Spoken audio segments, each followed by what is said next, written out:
সুন্দরবন দেখতে যাব বলে গেছি, সাথীবাতীদেরকে নিয়ে, ফরেস্টের লোকদেরকে জানাই গেছি, 8-10 জন নিয়ে গেছি। বলছি যে তোরা 5 জন সামনে থাকবি, পিছনে 5 জন থাকবি, আমি মাঝখানে থাকবো। বাগে নিলে ওই বেসতে নিতে নিতে আসবে, তো এই বেসতে ফাঁকে আমি বেশি দেবো। ওরা কইলে যে হুজুর বাঘরে তো চেনেন না, ও যদি মাঝখানতে আপনারে টার্গেট করে, ও সামনে একজন দলীয় সেটারে নেবেন, আপনার রেঙ্গে তাই তোরা আমি যাবো না। যদি মনে হয় যে তো জীবন ভরে দেখতেছি, নতুন ডারে পাইছি এই রেখাই যাবো বলে গেছি, যে দেখি আল্লাহু আকবার, আল্লাহর কুদরত। ছোট্ট একটা নদীতে চার দিয়া, বাঁশের চার দিয়ে 4 পারে উপর যেতে হবে। ওই 4 পারে যাব, ওই 4-এর গোড়ায় দেখি যে উপার মুরব্বী একটা বসে রয়েছে, বসে রয়েছে। এখন আমি হয়ে গেছে, যা দেখবো বলে আইসি, তো এই যে দিয়ে গেলাম, আর যাবো না। কয় না চলেন যাই। আমি আরে বাঘ গোড়ায় তা কিভাবে যাবে? হুজুর ওই বাঘটা 1 সপ্তাহ ওই জায়গা, কোন নড়াচড়া নেই। কি যে খায় সে আল্লাহ ভালো জানে। কেউ তো আর বাঘ দেখে সামনে এসে কয় না, হরিণ মরিণ জায়গা গায়ে জায়গায় শুয়ে রয়েছেন আমারে খান, মুরগিটাকে কেউ কয় নাকি? তো ওই জায়গায় রয়েছেই বসে 1 সপ্তাহ, নড়ে চড়ে না, বয়স হয়ে গেছে। আগে লাভ দিলে সামনের দিক 22 হাত যেত, বাঘের লাভে 22 হাত। আর এখন লাভ দিতে একটা কুদি মারা লাগে না, তাতে 3 হাত ফাঁস হয়ে যায়, সেটা করতে পারে না। এই জন্যই সরমনের হুজুরের কাছে মুরিদ হয়েছে, বসে বসে আল্লাহ বিল্লাহ তসবিহ টিপতেছে। দরজওয়ানি তওবা করদান সেবায়ে পয়গম্বরিস। এই তওবাটা যদি সময় মতো করতে, তাহলে বুঝতাম যে তুমি বাঘ সুন্দরবনে ভালো হয়ে গেছো। কতক্ষণ 90 বছরের বুড়ো, নাকের মধ্যে পাইপ দিয়া সেলাইন দিচ্ছে, সেই বুড়ো তওবা করতেছে, আস্তাগফিরুল্লাহ রাব্বি মিন কুল্লি আস্তাগফির, আল্লাহ আমি আর কোনোদিন জিনা করব না। কে করবে না? কয় যে 30 বছর ডায়াবেটিস 32। আল্লাহ আমি আর কোনোদিন ডাকাতি করবো না। কেন করবে না? উঠতে পারি না, তোর করবো কি রে? এই জন্যে মেম্বারি থেকে ফেল করার পরের বছর হতে পারি নাই, এবার তবলিগে যেতে হবে, আর কোনোদিন টোন মারবো না, আর বিজেপ কার্ড বেশি খাবো না। কে খাবো না? এবার হতে পারি না, তো খাবো কি রে? লাইনে থাকতে তওবা করো, বুঝলেন? লাইনে থাকতে তওবা করো। যখন হাত চালা হয়ে গেছে, এই সময় তওবা। পুলিশের চাকরি যতদিন থাকে অতদিন তওবা করো না। রিটায়ার্ডের পরে আসে সেই টাকা দিয়ে হজ করে এসে আল্লাহরে বলই বেলায় তুই আইছে, আল্লাহরে বলত পাইছে, তো ওখানে যে মক্কায় যে কইছে আল্লাহর জীবনে কোনোদিন ঘুষ খাবো না। আল্লাহ কে খাবো না? কয় চাকরি ছুটি গেছে।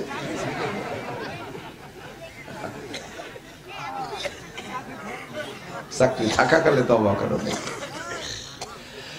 আল্লাহ পাক বলেন, ইন্নামাত তাওবাতু আলাল্লাহি লিল্লাযিনা ইয়ামালুনা সূ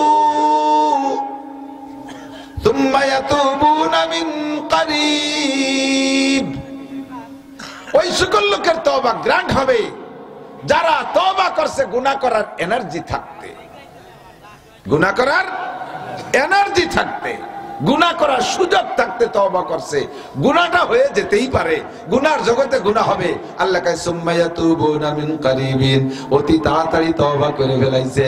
আল্লাহ আমার ভুল হয়ে গেছে, আল্লাহ এমন তওবা তুমি করবা, নিয়ত করবা যে আর কোনোদিন এই গুনাহ করব না, তাহলে ওই তওবা তোমার কবুল হয়ে যাবে। আর তওবা যদি কবুল হয়ে যায়, আল্লাহ পাক বলেন يضاعف له العذاب يوم القيامة ويخلد فيه مهانا إلا من تاب وآمن وعمل عملا صالحا فأولئك يبدل الله سيئاتهم حسنات। তোমার তওবা যদি কবুল হয়ে যায় রে বন্ধু, তোমার কপাল খুইলা যাবে। সারা জীবনে যত গুনাহ করেছো সব গুনাহ আল্লাহ পাল্টাইয়া নেকি বানাইয়া দিবে। তবে মনে রাখবা, আরে মারছি তো মার্ডারে যাবেন, তো এই পানি হলো বরফের চাইতে ঠান্ডা। 1 ফোঁটা তালুতে পড়লে একেবারে পাততালি বন্ধ শুরু হয়ে যায়। ওয়ালাইসাতিত তাওবাতু লিল্লাযিনা ইয়ামালুনা সাইয়্যাত হাত্তা ইযা হাদারা আহাদাকুমুল মাউত, হাত্তা ইযা হাদারা আহাদাকুমুল মাউত ক্বালা ইন্নী তুবতুল আন ওয়ালাল্লাযিনা ইয়ামুতুনা ওয়া হুম কুফার উলাইকা আতাদনা লাহুম আযাবান আলীমা। আমার আল্লাহ যে কি সুন্দর কোরআন শরীফ সাজায় রেখেছে, শুধু খুঁটে খুঁটে বের করে বলতে পারলেই ওয়াজ হয়ে যায়। আল্লাহ পাক বলেন ওয়ালাইসাতিত তাওবাতু, ওই সমস্ত মানুষের তওবা কবুল করা হবে না, ওই সমস্ত মানুষের তওবা গ্রহণ করা হবে না, অথবা ওই সকল মানুষের তওবা নসিব হবে না। ওয়ালাল্লাযিনা ইয়ামুতুনা ওয়া হুম লাইসাতিত তাওবাতু লিল্লাযিনা ওয়াল্লাযীনা ইয়ামালুনা সাইয়্যাত, বুঝে বুঝে গুনাহ করে, বুঝে বুঝে গুনাহ করে, বুঝে বুঝে গুনাহ করে, জানি শুনে গুনাহ করে, আর মনে মনে অপেক্ষা আছে মরার আগে একবার ফাইনাল তওবা করে নেব। এই অপেক্ষা করতে করতে হাত্তা ইযা হাদারা আহাদাকুমুল মাউত, ইতিমধ্যে মরণ এসে গেছে। ইতিমধ্যে মরণ আসলে কি করে? সুম্মা হাত্তা ইযা হাদারা আহাদাকুমুল মাউত ক্বালা ইন্নী তুবতুল আন, এখন কা আল্লাহ আমি এখন তওবা করি, আস্তাগফিরুল্লাহ। মরার সময় কি কয়? আস্তাগফিরুল্লাহ। আল্লাহ কয় কাম হবে না, এখন তওবা করো কেন? কয় তওবা না করে যাবো কোন, গুনাহ করার শক্তি নাই তো। আল্লাহ কয় আল্লাহ দিকে তার কাম হবে না। সুযোগ থাকতে তওবা করিস নাই, ক্ষমতা থাকতে তওবা করিস নাই, এখন রিমান্ডে ধরা পড়ে গেছো, ফেরেশতা চোখের সামনে ঘুরতেছে, এই জন্য তওবা। ওয়ালাল্লাযী, আমার হিন্দু ভাইরা থাকলে কান খাড়া করে শোনো, বাঁচতে যদি চাও কোনো তাই কাম হবে না, যা যা করতেছ একটারও কোনো খানা হবে না, যার যা পূজা করার কোন পূজার কোন খানা হবে না, একটা জায়গা আসতে হবে, তোমাকে মানতে হবে লা ইলাহা ইল্লাল্লাহ, লা ইলাহা ইল্লাল্লাহ, সাথে বলতে হবে মুহাম্মাদুর রাসূলুল্লাহ, নইলে কোনো উপায় হবে না। হাত্তা ইযা হাদারা আহাদাকুমুল মাউত ক্বালা ইন্নী তুবতুল আন ওয়ালাল্লাযীনা ইয়ামুতুনা ওয়া হুম কুফার, আর ওই সকল লোকের তওবা কবুল হবে না যারা সারাটা জীবন কুফরি করেছে, নাফরমানি করেছে, কাফের রয়েছে, মুশরিক রয়েছে। এই সমস্ত মানুষগুলো জীবনের শেষ বেলায় যে তওবা করে, ওয়ালাল্লাযীনা হুম ইয়ামুতুনা ওয়া হুম কুফার, তাদের তওবা আল্লাহ কবুল করে না। আল্লাহ কয় উলাইকা আতাদনা লাহুম আযাবান আলীমা, এই সমস্ত মানুষদের জন্য আমি কষ্টদায়ক শাস্তির ব্যবস্থা রেখেছি। নড়িস রে যুবক, মাথার মধ্যে নে, কথা পেট ভরে খাইয়ে যা, দাস্তা বকার এক গর্চে বসা ছাড়ে মার, রেখে দাও কাজে লাগবে, যদিও সাপের মাথাও কোনো কোনো সময় কাজে লাগে। বার্ধক্যে যে একটা দিন বুঝবি যখন হাত পার বল কমে আসবে, চোখের পাওয়ার কমে আসবে। এখন তো ভাবতেছিস না যে এই চোখের পাওয়ার কি কমে?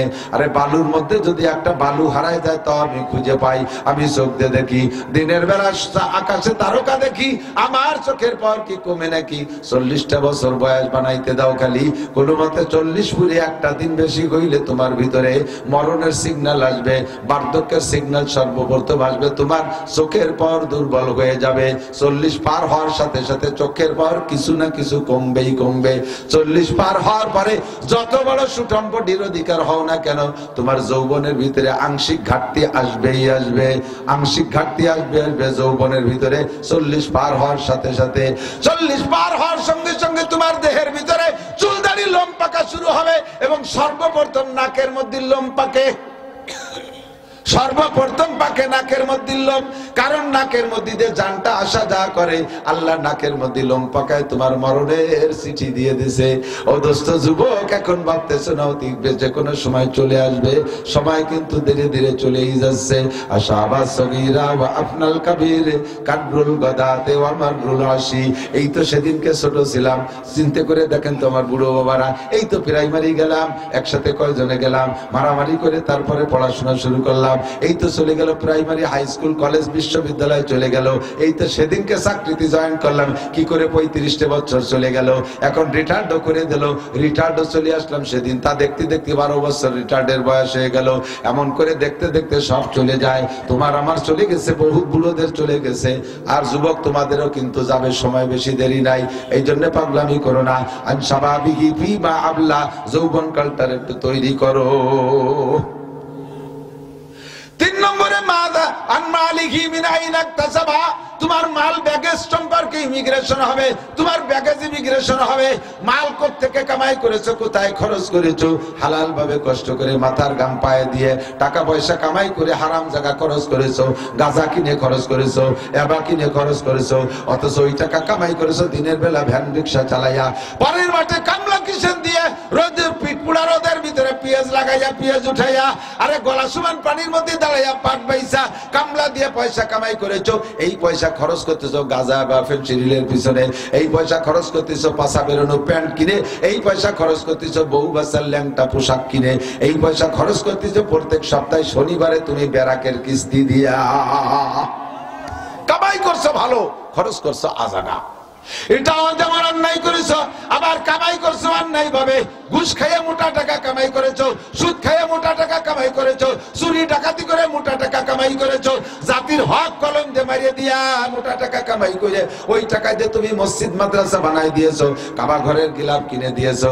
আল্লাহ কয় তুই অন্যায় করছিস তাই সে বড়, তোরে পিটাই দেবে স্যান্ডেলের মাথায় পায়খানা মাখাইয়া। কথা কন ঠিক কি ঠিক না? তোর ওই হারাম টাকার ভুকা আমার ধর্ম না, তোর ওই সুদে টাকা ঘুষে টাকার ভুকা আমার মসজিদ না, আমার মাদ্রাসায় জায়গা এ টাকা কেন দিস? ওই টাকা দিয়ে হজ করবি, তোর হজে পায়খানার গন্ধ পায়। ওই টাকা দিয়ে উমরা করবি, উমরা তোরে মক্কায় জায়গা দেওয়া হবে না, বের হ। আরে হারাম টাকা দিয়ে তুই এই সমস্ত নেকের কাজ করতে আসছিস, একটাও কবুল হবে না।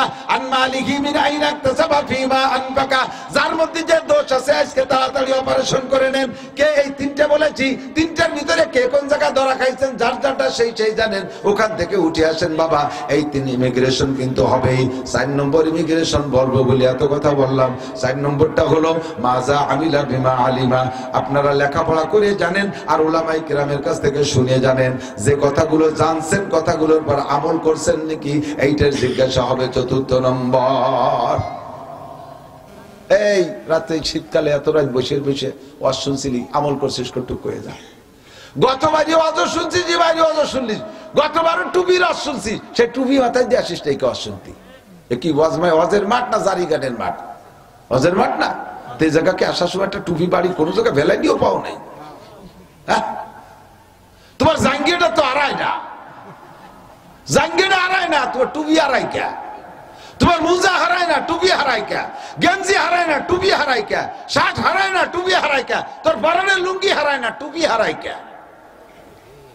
এগুলো কিনতে পয়সা, টুপি কিনতে পয়সা হয় না। বরঞ্চ টুপি কিনবেন বেশি টাকা দিয়ে, টুপি কিনবেন বেশি টাকা দিয়ে। কেন? টুপি থাকে কোন জায়গায়? মাথার ইংরেজিতে নাম কি? হেড। স্কুলের ভিতরে বড় স্যারের নাম কি? Head sir. হেড মানে প্রধান, হেড মানে, তাহলে বোঝা যায় বডির ভিতরে মাথা প্রধান। তাহলে প্রধানরা দেবেন প্রধান পোশাক। জাঙ্গি কিনছেন 700 টাকা দিয়ে, টুপি কিনছেন 3.5 টাকা দিয়ে। আল্লাহকে কত বড় বেইনসাফ। এখন কিনা ভুল হয়ে গেছে বলে ব্যবহারের সময় এটা ঠিক করলে হবে না, যে জাঙ্গি মাথায় যে নামাজ পড়ে এটা বেশি টাকা দিয়ে কিনছি, টুপি। মুসলমান কিনা ভুল হয়েছে, তোর ব্যবহারও ভুল হয়ে যাচ্ছে। ভুল কিনছিস কে? টুপি হবে সবচেয়ে দামি। আজকে থেকে পাক্কা প্রতিজ্ঞা করেন, টুপিটা হবে সবচেয়ে দামি। পুরুষের স্বাস্থ্য টুপিতে। বান্দরে চুল কাটে তুমি যে ডগ দাও, তুমি তো খুশিতে বাঘ বাঘ আর ঘাড় এরকম করে। তোমারে দেখি আমরা বুঝি যে তুমি আন্তর্জাতিক খ্যাতি সম্পন্ন বাদামিয়া, ইন্টারন্যাশনাল দামড়া, বিশ্ব খবিস, একেবারে বেঢঙ্গা। তোর চুল ধরে ফেরেশতারা লাইতে লাইতে নেবে। তোর চুল আর মেসির চুল একরকম, তোর চুল আর পশ্চিমে খ্রিস্টানকে চুল একরকম, 2 চুল এক জায়গা থাকছে। পুরুষের সাজ, পুরুষের পোশাকের ভিতরে টুপিটা পরলে কত সুন্দর লাগে। এই কলেজের ছেলেরা টুপি পরলে মনে কর মাথায় একটা চুমু খাই। আর যে হুমো জুমো চুল রাখছে, এই কুত্তো চুলা দিয়ে গোস্বালিক কাটিং। গোস্বালিক কাটি জানেন? শালিক 2 প্রকার, ভাত শালিক আর গোস্বালিক। গোস্বালিক কি পায়খানা খাইয়ে এই গলার হেন্দে সুলে টুলে সাদে যে সাইডে থায়, এগুলো সব গোস্বালিক কাটিং। গাজা মাজা গুমু তাবা জাবা খাইয়ে কুত্তো চুলা দিয়ে উপরে সাইডে রাখছে, কারণ বোঝা বিড়িয়ে বোয়া লাগতে পারে, সেই জন্য মাথায় চেটে রেখে দিয়েছে। কার এই স্বভাব? জায়গা মতো আসতে হবে। পুরুষের সাজ পোশাকে, ঠিক না? টুপিটা ভালো বানাবেন। পুরুষের সাজ দাড়িতে, দাড়ি রাখলে পুরুষকে ঢক দেখা যায়, দাড়ি না রাখলে তো বেডঙ্গা। আতাউল্লাহ শাহ বুখারী রহমাতুল্লাহ, মুখ চাইছে ফেললি তো মহিলাদের মতো হয়ে যায়। হ্যাঁ, কইতে বললাম না সবটুক না, কব না। আতাউল্লাহ শাহ বুখারী রহমাতুল্লাহ আলাইহি উনার এক জেনারেল বন্ধু দাওয়াত দিয়েছে। উনি বহুত বড় আলেম। কাদিয়ানি গোলাম আহমদ কাদিয়ানিরে সরাসরি সামনের পর বসে জুতো মারছে, মানে ভাষার জুতো। তে আতাউল্লাহ শাহ বুখারীরে ওনার এক জেনারেল বন্ধু দাওয়াত দিয়েছে। দাওয়াত দিয়ে নিয়ে আর এক সেই জেনারেল বন্ধুর আর এক বন্ধু আছে, একটা হলো হুজুর বন্ধু হলো, আর একটা হলো পাবলিক বন্ধু। 2 বন্ধুরে দাওয়াত দিয়েছে। নিয়ে সকালবেলা খানা তো হুজুরকে দাওয়াত দিয়ে নিলি পারা বাড়ি এলা, বন্ধু হোক আর যেই হোক, বাড়ি যদি পোলা বান্ধা একটু ঝাড় ফুক দিয়ে নেয়। তো ওই বাড়িওয়ালা বন্ধুর একটা ছোট্ট মেয়ে ধুমসা কান্দা কান্দে। তা তার কান্দা মতে কোনোটাই দিয়ে জাতি পারতেছে না। আতাউল্লাহ শাহ বুখারী গেলে হুজুরের কাছে আইডিয়ে দিয়েছে, হুজুর আমার মেয়েটা একটু জাড়িয়ে দেন দোস্ত, আমার মেয়েটা খালি কান্দে। আতাউল্লাহ শাহ বুখারীর এইরকম ঝাঁকড়া বাবরি আর এত বড় দাড়ি, মোষ ওইরকম রাখতেন, শুধু সামনে দিয়ে পানি খাওয়ার জন্য ক্লিয়ার রেখে মোষ দিয়ে দাড়ি দিয়ে মিশে একটা বিকট চেহারা। তো হুজুরির কোলে আইনে দেশে ঝাড় দিতে, হুজুর কোলে আইনে ওরে দোয়া কালাম বলে ফু দেশে, ও আরো চিৎকার বেরি কি করে উঠছে, ফু দেয় আর আরো চিল্লে। আর ওই যে জেনারেল বন্ধু আর একটা, সে কইতেছে দোস্ত আপনাকে সেই হুজুর নাই, সেই ঝাড় বুকের কেরামতি হুজুর নাই, আমার কাছে দেন এমনি সাথে দিলেন। উনি নিয়ে বইয়ের সাথে জড়াই দিলে, মুখের সাথে মিশেছে, সত্যি বাচ্চা থেমে গেছে। দেখছেন আপনাকে হুজুরকে কেরামতি শেষ, আমার কোলে এসে থেমে গেছে। কারণ আতাউল্লাহ শাহ বুখারী বলতেছে দোস্ত কারামতি টারামতি কি, আমি তো অন্য একটা জিনিস বুঝছি, ও থামলো কেন? কি বলছেন? বাচ্চারা স্বাভাবিক ভাবে মহিলাদের কাছে দুর্বল, মার কাছে দুর্বল, ওই জায়গা গেলে ঠান্ডা হয়ে যায়, আর পুরুষের কাছে গেলে পারা তার একটু অশান্তি লাগাটা স্বাভাবিক। ও আমার মুহির দিক চেয়ে দেয় যে ভিটামিন সির মতো দেওয়া যাচ্ছে, তোমার মুহির দিক চেয়ে দেয় ওর মার মুহির মতো দেওয়া যাচ্ছে, ওর মার মুহিও দাঁড়িয়ে নেই, তোমার ও মনে হচ্ছে মার করে আসছে।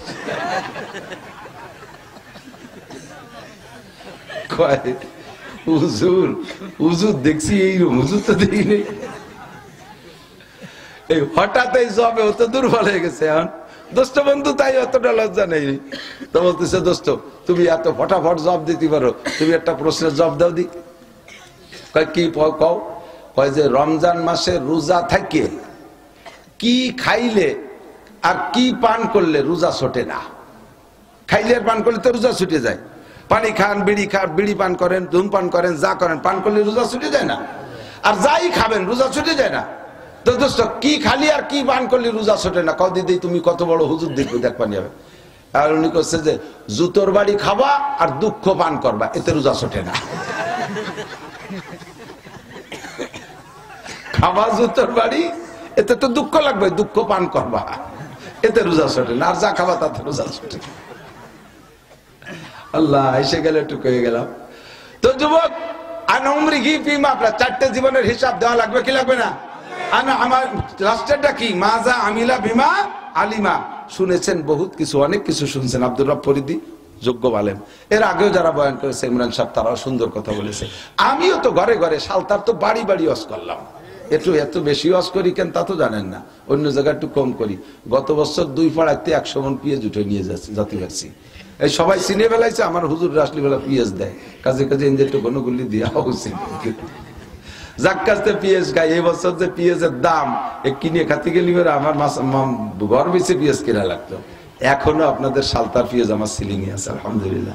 দোয়া করি আল্লাহ তাআলা যেন ভালো ফলন দেয়, বলেন আমিন। দেবেন, আপনারা দেন, এই দেওয়ার অভ্যাস আছে বিদায় আল্লাহ আপনাদেরকে দেয়। এই পিঁয়াজ আমাকে ওই জায়গা নিয়ে লাগাই, যার টুক লাগাই তার একটু ছোট হয়ে যায় 3 মাস পরে। আমাকে ওদিক হয় না। আম মধুমতি নদীর উপারে চারা এনে এবার লাগাইছি, উপারে আমি একটাও পক নাই, এবার এনে সেই চারা লাগাইছি। তারা যেভাবে পরিচর্যা করতে কইছে করছি, আমও সুন্দর হয়েছে। কাটিয়ে দিয়ে যে ভিতরে ইঞ্জিনিয়ার বসে রয়েছে, কোন ভাগ্যে ঢুকছে, ফুটো দরজা কিচ্ছু নেই, ভিতরে বাংকার বানায় বসে রয়েছে। তো জাগার আর আঞ্চলিক বরকত আছে, আপনাদের খেদমতেরও বরকত আছে, আশেপাশে যথেষ্ট মাদ্রাসায় দেন না, এর একটা বরকত আছে। আর দেবেন কেন, আর হুজুরা নেবে কেন? হুসাইন মাদানী কাসেম নানুতুবি রহমাতুল্লাহ আলাইহি, এদিক খেয়াল করেন, ভারতের সবচেয়ে বড় মাদ্রাসা, আমাদের এই উপমহাদেশের সবচেয়ে বড় মাদ্রাসা দারুল উলুম দেওবন্দ। এই মাদ্রাসা যখন প্রথম করে কাসেম নানুতুবি রহমাতুল্লাহ আলাইহি ছাত্রদের মাধ্যমে মুষ্টি আটা কালেকশন করতে দেওবন্দ শহরে। মুষ্টি আটা আমাকে দিতে, মুষ্টি চাউল, মুষ্টি আটা। তো মুষ্টি আটা কালে সরকারি দান অনুদান নাই, মাদ্রাসার কোনো সম্পদ নাই, ছেলেরা খাবে কি, গরিবের তাই বেশি আসে। তো মুষ্টি আটা কালেকশন করে সপ্তাহে শুক্রবারে। বেশ কিছুদিন এরকম করার পরে এক বড় লোক আইসা ওর নজরে পড়ছে, আইসে হুজুরকে বলতেছে, হুজুর আল্লাহর দিন আল্লাহই চালাবে, তো তাই বলে এরকম আল্লাহর মেহমান শুক্রবারে, প্রত্যেক শুক্রবারে বাড়ি বাড়ি ভিক্ষের দরজায় দরজায় যে ভিক্ষের মতো হাত পাতবে, ব্যাগ নিয়ে যে ঘুরবে, আমার ভালো লাগতেছে না। এই হিন্দুরা দেখলে কি কয় যে ইসলাম এত ফকির যে দূরে দূরে ভিক্ষে বেড়ায়। হুজুর কামিয়াতে খাওয়াবো কি? নানুতুবি রহমাতুল্লাহ নিজে দেওবন্দের রেল স্টেশনের থেকে ফুলকপি আর পাতাকপির যে উচ্ছিষ্ট আলগা পাতাটা থাকে না, এটা যে অনেক সময় আড়তে নিয়ে কেটে কুটে ফেলায়, দেওবন্দ রেল স্টেশনের আড়তে এইগুলো কেটে ফেলাইতো। নানুতুবি রহমতুল্লাহ নিজের লুঙ্গি একটা পরা আর একটা লুঙ্গি নিয়ে ওই লুঙ্গির ভিতরে ফেলাই নিয়ে পাতা বাঁধিয়ে বস্তা মানে টুল্লা বাঁধিয়ে নিয়ে মাদ্রাসায় নিয়ে ওই কুচইয়ে চুরইয়ে ছাত্রদেরকে রান্না করে খাওয়াইছে। এত কষ্ট এত অভাব সেই সময় ছিল, একথা আমরা বিশ্বাস করতে চাইতাম না। কিন্তু এখন আর আমাদের সময়টার ভিতরে আকাশ পাতাল হয়ে গেছে, আকাশ পাতাল হয়ে গেছে। বাথরুম ছিল কি আমাদের সময় মাদ্রাসায়, বাগানের ভিতরে খাল কাটিয়ে নালায় দিয়ে বেড়াই দিয়ে পায়খানা বানাইছি বাঁশ বান দিয়ে। আর বর্ষাকালে তো নিচে সরবরাহ থাকে, একক তো পায়খানা করে দিলে যারটুক নিচে ভরে তার চেয়ে বেশি টুকাই সে গায়ে লেগে যায়। গোসল না করে ঘরে ঢোয়ার কায়দা ছিল না, ঠিক না? আর বছরে 1-2 বার নালায় দিয়ে বেড়া দেওয়া লাগছে। আর এক পায়খানায় বসে 3 জনরে ডিস্টার্ব করতো। আমাকে এক ছাত্র ছিল জম্মের ফাজিল, নালার বেড়া তো একজনের বাইরে এসে কাশ দিয়ে ভিতরে ঢুকতে হবে, ও যেটাই বসে রয়েছে পাশের দরজায় যে একজনের কাশ দিচ্ছে ওইটার সাথে মুখ মিশাই কাশ দেয়, তার মানে কেমন ওইটি রয়েছে ফিরে ও ঘুরে এটি আছে এটি আছে মুখ মিশে কাশ দেয়। 1 আর 3 পায়খানা দখল হয়ে বসে সব জায়গা। আর এখন পায়খানায় হঠাৎ বাথরুম, তারপরে কয় যে টাইস কি আছে, হাই কমেন্ট আছে, তো ছাত্ররা হাই কমেন্ট ছাড়া আঁকবে না। কত বড় লোক, আকাশ পাতাল হয়ে গেছে।